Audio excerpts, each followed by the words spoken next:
योम फजाइया के मौके पर आज सुबह तीनों अफवाज के सरबराहान इंडिया गेट पहुंचे, जहां इन्होंने वार मेमोरियल में शहीदों को खराज अकीदत पेश किया। आर्मी चीफ बिपिन रावत, फजाइया चीफ RKS भदौरिया और बहरिया के सरबराह एडमिरल करमबीर सिंह ने खराज अकीदत पेश किया।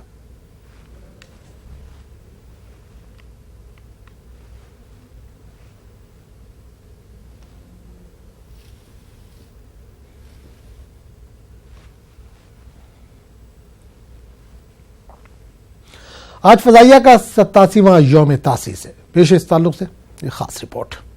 हर साल 8 अक्टूबर को यौम फजाइया मनाया जाता है। इस साल फजाइया 87वां यौम तासीस मना रहा है। 8 अक्टूबर 1932 को फजाइया का क़याम अमल में आया था। आज़ादी से पहले फजाइया को रॉयल इंडियन एयरफोर्स यानी RIAF कहा जाता था।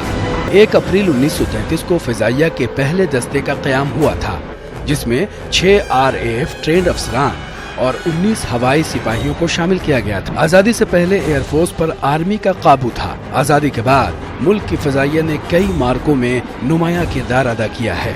उनमें पाकिस्तान और चीन के खिलाफ जंगें शामिल हैं। दुश्मन ने हमारे मुल्क पर जब भी वार किया तो हमारे फजाइया ने भी उसका भरपूर तरीके से जवाब दिया। दुश्मन के तैयारों को न सिर्फ फरार पर मजबूर होना पड़ा, बल्कि फजाइया के तैयारों ने उनका पीछा किया और उन्हें निशाने इबरत बनाया, जिसके जिंदा जावेद मिसाल अभिनंदन है। Bureau report, news 18 Urdu. आज हिंदुस्तान को 36 रफाल तैयारों में से पहला तैयारा दस्तयाब होगा। रफाल में उड़ान भरने से पहले वजीर दिफा राजनाथ सिंह फ्रांस के सदर इमानुएल मैक्रोन से मुलाकात करेंगे। उम्मीद है कि इस मीटिंग में दोनों ममालिक के बीच दिफा और सिक्योरिटी के ताल्लुक से बातचीत होगी। आपको बता दें कि राजनाथ सिंह फ्रांस के सह रोजा दौरे पर है। वादा है कि हिंदुस्तान ने तकरीबन 59,000 करोड़ रुपए की लागत पर 36 रफाल लड़ाकू तैयारा खरीदने के लिए फ्रांस से मुआहदा किया था।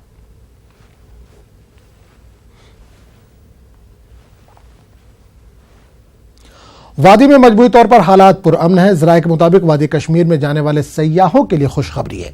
10 अक्टूबर से सयाहों को कश्मीर जाने की इजाजत होगी। ताहम श्रीनगर में आज भी टेली मवासलात ठप है। दुकानें और तिजारती मराकज बंद है, जिसकी वजह से लोगों को मुश्किलात का सामना है। जबकि श्रीनगर में आज भी सुबह 9 बजे तक दुकानें खुली नजर आई।